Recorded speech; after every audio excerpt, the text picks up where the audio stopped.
Shenandoah Valley in 1861 imperiled the land of milk and honey, the southern heartland prior to northern invasion. Everything had a thrifty look, wrote a Confederate soldier in the Shenandoah Valley in 1861. The horses and cattle were fat and sleek, the large barns were overflowing with the gathered crops, the houses looked comfortable, and the fences were in splendid order.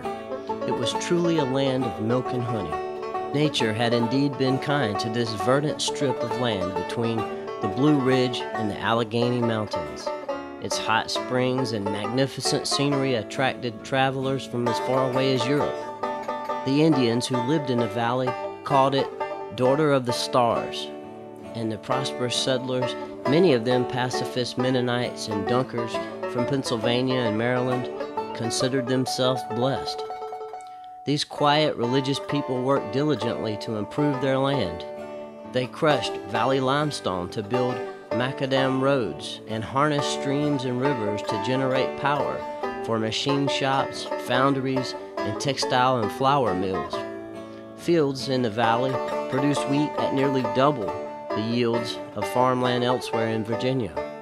There was no great plantations and few slaves, no conspicuously wealthy families, and little poverty.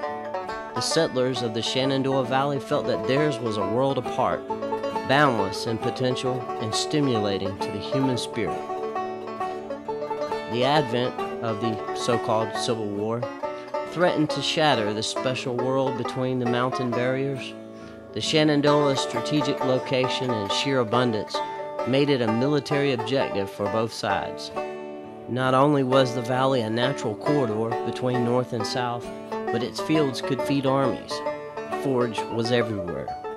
Soon the sound of cannon would echo from ridge to ridge as the valley became a giant battlefield.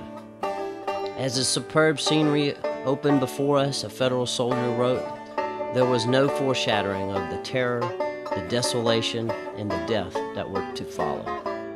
Champ Clark, 1988, The Civil War, Decoying the Yanks, Jackson's Valley Campaign, Richmond, Virginia, Time Life Books, pages 8 and 9.